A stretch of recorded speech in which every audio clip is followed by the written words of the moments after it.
नमस्कार दोस्तों, कल के सेशन के अंदर मैं ऑलरेडी कॉन्टिनेंटल ड्रिफ्ट थ्योरी बता चुका हूं। पहले वो वाला लेक्चर देखना, उसके बाद का कंटिन्यूएशन है आज का लेसन। ठीक है, चलिए अब समझने का प्रयास करते हैं कि क्या हुआ अल्फ्रेड वेगनर के बाद। अल्फ्रेड वेगनर ने अपनी थ्योरी दी थी 1912 में। 1912 में अल्फ्रेड वेगनर ने जो कॉन्टिनेंटल ड्रिफ्ट थ्योरी दी, उसके फेल होने के बाद विश्व युद्ध शुरू हो गया। पहला वो खत्म हुआ, उसके बाद पूरा विश्व नई नई टेक्नोलॉजी को ढूंढने में लगा हुआ, क्योंकि टेंशन का माहौल था। लग रहा था दूसरा विश्व युद्ध कभी भी हो सकता है, तो हर देश अपनी तैयारी रख करके रख रहा था। साइंस और टेक्नोलॉजी के अंदर डेवलपमेंट हो रहे थे, इस कारण से नई नई साइंटिफिक डिस्कवरियां हो रही थी। उन साइंटिफिक डिस्कवरी में से ज्योग्राफिकल डिस्कवरी भी हम लोगों को देखने को मिल रही थी। इस बीच में एक थ्योरी आती है, कन्वेक्शनल करंट थ्योरी, जो क्या कहती है कि धरती के अंदर ये पत्थर है।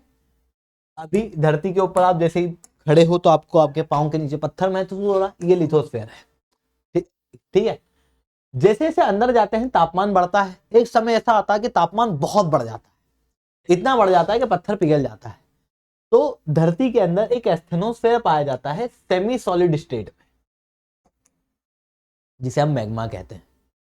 अब सेमी सॉलिड स्टेट में है, इसका मतलब ये मूव कर सकता है। अब होता यह है कि जैसे जैसे आप अंदर जाओगे तापमान क्या होगा, बढ़ेगा। कन्वेक्शनल करंट थ्योरी ये कहती है कि अंदर तापमान ज्यादा है, ऊपर तापमान कम है। मतलब कम तापमान वाली चीजें भारी होती हैं, ज्यादा तापमान वाली चीजें हल्की होती हैं। तो ये जो हल्की चीज है ये ऊपर जाने का प्रयास करेगी, भारी चीज नीचे आने का प्रयास करेगी। ऐसी कंडीशन में ऐसे कन्वेक्शनल करंट चलेंगे। ये कन्वेक्शनल करंट थ्योरी जो है वो सामने है। इस कन्वेक्शनल करंट थ्योरी के बाद में हेनरी हेस, जो यूएस नेवी के भी भाग थे, समुद्र के अंदर काफी सारी चीजों को देख चुके थे, उन्होंने देखा था समुद्र के अंदर कि यहां पर साउथ अमेरिका और अफ्रीका के बीच में मिड ओशियानिक रिड्जेस है। अल्फ्रेड वेगनर ये कह रहा था कि कॉन्टिनेंट जो है वो मूव कर रहा है, जिसके कारण से अफ्रीका और साउथ अमेरिका दूर दूर है आज। और उसने कई सारे प्रूफ भी दिए इस चीज के। उसने कहा कि कुछ फॉसिल्स पाए जाते हैं जो दोनों रीजन में हैं, जबकि ये ऐसे फॉसिल्स हैं जो शैलो वाटर में ही रह सकते हैं। तो ये डीप वाटर पार कैसे पहुंच गए उस रीजन में। दूसरा प्लेसर डिपॉजिट, याद है। इसका मतलब इसको जज किया अल्फ्रेड वेगनर ने कि कॉन्टिनेंट मूव कर रहे हैं। हेनरी हेस ने कहा कि कॉन्टिनेंट क्यों मूव कर रहे हैं। ऐसा भी तो हो सकता है कि कॉन्टिनेंट मूव ना करें, बल्कि इनके बीच में एक नया समुद्र क्रिएट हो रहा, एक नया समुद्र बन रहा हो, दैट इज सी फ्लोर का स्प्रेड हो रहा। उन्होंने अपनी थ्योरी दी। लोगों ने पूछा कि अच्छा तुम्हारी थ्योरी सही है तो प्रूफ बताओ। अल्फ्रेड वेगनर ने कहा कि समुद्र के अंदर जाओ, अगर मैं सही होऊंगा तो बीच में ढेर सारे वॉल्केनो मिलेंगे आपको। वॉल्केनो क्या होते हैं? वॉल्केनो के अंदर से लावा निकलता है ना, एक ऐसी चीज जिसके अंदर से लावा निकले, यही लावा सूखता है और नया रॉक बनता है। लावा से ही तो रॉक बनता है। समुद्र के अंदर जो मिड ओशियानिक रिजेस हैं, ये क्या हैं? ये वॉल्केनो है। इनमें से लगातार लावा निकल वो नई रॉक बनाता जा रहा है। दूसरी चीज, जब ये नई नई साइंटिफिक डिस्कवरियां हो रही थी तो ये बहुत ताजुब वाली चीज पता लग रही थी। आपको क्या लगता है, जब धरती के बनने का पूरा कार्यकाल आपने देखा, जो पूरा चक्र आपने देखा, जिसमें पहले धरती बनी बहुत गर्म धधकती हुई थी, फिर उसके बाद वॉल्केनो फटे, वॉल्केनो फटने के बाद चारों तरफ समुद्र हो गया, फिर समुद्र के बाद आयरन के जमा होने पे कॉन्टिनेंट बने। मतलब समुद्र पहले बने, कॉन्टिनेंट बाद में बने। ऐसी कंडीशन में समुद्र की सतह पुरानी होनी चाहिए कॉन्टिनेंट की। आपको लग रहा होगा समुद्र की, पर जब हम अंदर गए समुद्र में तो हमको पता चला कि जो सबसे पुराना समुद्र है वो 200 मिलियन साल पुराना है, जबकि कॉन्टिनेंट की जमीन 4.5 बिलियन साल पुरानी है। ऐसा कैसे हो सकता है? हेनरी हेस ने कहा एक ही तरीके से कि नया समुद्र बन रहा है एक जगह पे, तो दूसरी जगह पे जो पुराना समुद्र है वो नष्ट हो रहा है। उन्होंने कहा कि मिड ओशियानिक रिजेस के यहां पर नया समुद्र बन रहा है और पैसिफिक ओशन के अंदर कई सारी ट्रेंचेस पाई जाती हैं। उन ट्रेंचेस के अंदर वो जो नया पुराना समुद्र है वो नष्ट हो रहा है, समुद्र का फ्लोर जो है वो खत्म हो रहा है। मतलब ये कुछ ऐसा दिख रहा है कि ये एक जगह है ना, यहां पर एक नया समुद्र क्रिएट होता जा रहा है, तो यहां पर पुराना समुद्र जो है वो धरती के अंदर मिलता जा रहा है, लिथोस्फेयर के अंदर जा रहा है, एस्थेनोस्फेयर के अंदर, जिसके कारण से नया समुद्र फ्लोर बनने के बावजूद भी एक बैलेंस बना हुआ है और धरती की रेडियस बढ़ घट नहीं रही है। कौन कह रही है? हेनरी हेस। हेनरी हेस ने फिर एक और प्रूफ दिया। हेनरी हेस ने कहा कि सबसे बड़ा प्रूफ तो यह है कि धरती के अंदर मैग्नेटिक फील्ड है। ये मैग्नेटिक फील्ड लाइन चेंज होती है हर कुछ हजार सालों के अंदर। अब जब ये मैग्नेटिक फील्ड लाइन हर कुछ हजार सालों के अंदर चेंज होती है, तो आप इस बात को फील करना कि हेनरी हेस क्या कह रहा है।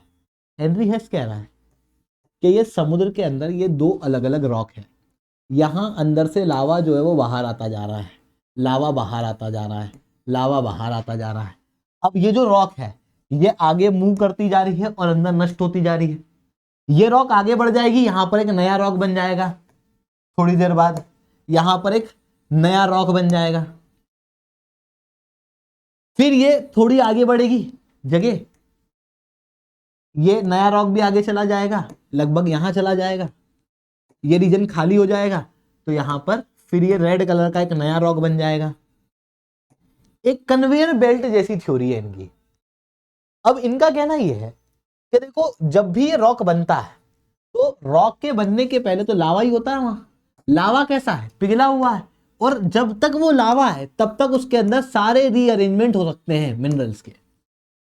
अब होता क्या है कि जब नया नया लावा बनता है, गला हुआ रहता है, पिघला हुआ, उस पिघले हुए लावा के अंदर अगर मैं मैग्नेटिक फील्ड लाइन ऐसी बना दूं, तो ऐसी कंडीशन में जितने भी मैग्नेटिक एक्टिव मटेरियल है वो क्या होंगे? इस मैग्नेटिक लाइन के साइड में हो जाएंगे, फिर ये फिक्स हो जाएंगे। अब इस रॉक के अंदर हमेशा मैग्नेटिक फील्ड ऐसी मिलेंगी। धरती की मैग्नेटिक फील्ड लाइन चेंज हो गई, मान लो वो अब ऐसी हो गई इस रीजन में, या मान लो उल्टी हो गई, बिल्कुल ऐसी हो गई, पहले ऐसी थी, इसके अनुसार ऐसी फील्ड लाइन देखने को मिल रही, अभी कैसी हो गई? उल्टी हो गई इस तरीके की। लेट अस अज्यूम अगर ये उल्टी हो गई मैग्नेटिक फील्ड लाइंस, तो पुरानी रॉक के ऊपर तो कोई असर नहीं पड़ेगा, नई रॉक जो बनेगी यहां इसकी मैग्नेटिक फील्ड लाइन ऐसी हो जानी चाहिए। मतलब कभी मैग्नेटिक फील्ड लाइन ऐसी, कभी ऐसी, कभी ऐसी, कभी ऐसी, रॉक के अंदर ऐसी मिलनी चाहिए, क्योंकि पुरानी की फिक्स हो चुकी है, जो नई बन रही है उसकी अभी के अनुसार है। समझ? क्योंकि ये मैग्नेटिक फील्ड धरती की हर कुछ हजार साल में चेंज होती है। यही पाया गया, समुद्र के अंदर पाया गया कि इक्वल डिस्टेंस पे रॉक सेम मैग्नेटिक प्रॉपर्टी और सेम कैरेक्टर शो कर रहा है। मतलब ये दोनों रॉक सेम समय पे बने होंगे, फिर दूर दूर मूव किए, फिर बीच में लावा आया, फिर नया रॉक बना, फिर दूर दूर मूव किए, सेम समय पे बने, इस कारण से सेम कैरेक्टर मैग्नेटिक प्रॉपर्टी में भी और दूसरी प्रॉपर्टीज में भी, जो दर्शाता है कि समुद्र जो है वो लगातार एक्सपांड कर रहा है। हालांकि मैंने एक और लेक्चर बनाया है प्लेट टेक्टोनिक थ्योरी के ऊपर, उसको देखना, आपको रियल रीजन फिर समझ में आएगा कि एक्चुअल में यहाँ क्या हो रहा है। आई होप आपको इतनी सारी बातें समझ में आई होंगी। लेक्चर अच्छा लगा हो तो लाइक करना, लेक्चर बहुत अच्छा लगा तो नीचे रिटर्न कमेंट करना। यूपीएससी सीएससी की तैयारी करना, इंडिया के टॉप एजुकेटर से ऑफलाइन क्लासेस के अंदर पढ़ना है तो आप लोगों के पास में बहुत अच्छा मौका है। अनअकैडमी ने दिल्ली और प्रयागराज के अंदर ऑफलाइन क्लासेस खोल दी हैं। दिल्ली के करोलबाग और मुखर्जी नगर के अंदर, प्रयागराज के सिविल लाइंस के अंदर। प्रयागराज के अंदर बैचेस 23 जनवरी से शुरू होने वाली है और करोलबाग के अंदर 27 जनवरी से, वहीं मुखर्जी नगर के अंदर 29 जनवरी से नई बैचेज जो है वो शुरू होने वाली हैं। पूरे ऑफलाइन के मार्केट में सबसे कम रेट के अंदर आपको ये ऑफलाइन का कोर्स मिलने वाला है।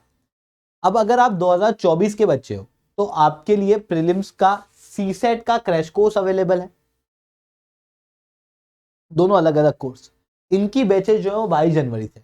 वहीं अगर आप 2025 के बच्चे हो तो आप ये फाउंडेशनल कोर्स के अंदर जुड़ सकते हो। ठीक है। वहीं आप केवल मेंस की तैयारी करना चाहते हो तो आपके लिए ऑप्शनल और मेंस गाइडेंस प्रोग्राम भी अवेलेबल है। अब आप कहोगे कि सर ये सब तो ठीक है पर हम खरीदें कैसे, इसको हमको लेना है। तो नीचे देखना, कमेंट के अंदर सबसे पहली एक कमेंट है, उसके अंदर एक लिंक है, उस लिंक को टच करना, उसको खोलना, उसको फिल आउट कर देना। जैसे आप लिंक को फिल करोगे ना, आपको 5 बेनिफिट मिलेंगे। पहला, हमारी टीम आपको रिच करके बताएगी कि भाई ये कोर्स कैसे लेना है, क्या करना है, सारी चीजों के अंदर गाइडेंस देगी, इवन आपकी प्रिपरेशन के अंदर फ्री ऑफ कॉस्ट। दूसरा, कि जैसे ही आप लिंक को फिल आउट कर दोगे उसके बाद आपके सामने 2 लिंक आएगी। पहली लिंक के जरिए आप मेरे लेक्चर की पीडीएफ प्राप्त कर पाओगे, तो दूसरी लिंक के जरिए आपको मंथली करंट अफेयर की एक मैगजीन मिलेगी। क्या होता है मंथली करंट अफेयर की मैगजीन? महीने में, जैसे आपने अभी वीडियोस देख ली, अभी न्यूज़पेपर पढ़ा, 1 महीने बाद में वही न्यूज़ पूछूंगा तो आपको याद रहेगी? तो केवल सबसे इंपॉर्टेंट न्यूज जो पूरे महीने में घटी होती है उनको डिटेल में यूपीएससी पर्सपेक्टिव से लिखा हुआ होता है, ताकि आपके पास साल में 12 मैगजीन रहे एग्जाम के समय पे रिवाइज करने के लिए। वो monthly magazine free of cost मिलेगी आपको। तीसरा बेनिफिट जो आपको यहां प्राप्त होगा उस लिंक को फिल आउट करने के बाद, वो ये है कि आप जब भी अनअकैडमी की ऑफलाइन क्लासेस में जाओगे आपको डेमो क्लासेस मिलेंगी, आपको 40% तक का डिस्काउंट प्राप्त होगा और आपको गाइडेंस दी जाएगी आपकी तैयारी में। ये सारे बेनिफिट मिलने वाले हैं। बिल्कुल से आप उस लिंक को खोलो और उसको फिल कर दो, ठीक है। इसके अलावा अगर आपको हमारा सेंटर देखना है तो आप इस वीडियो को थोड़ा एंड तक देखना।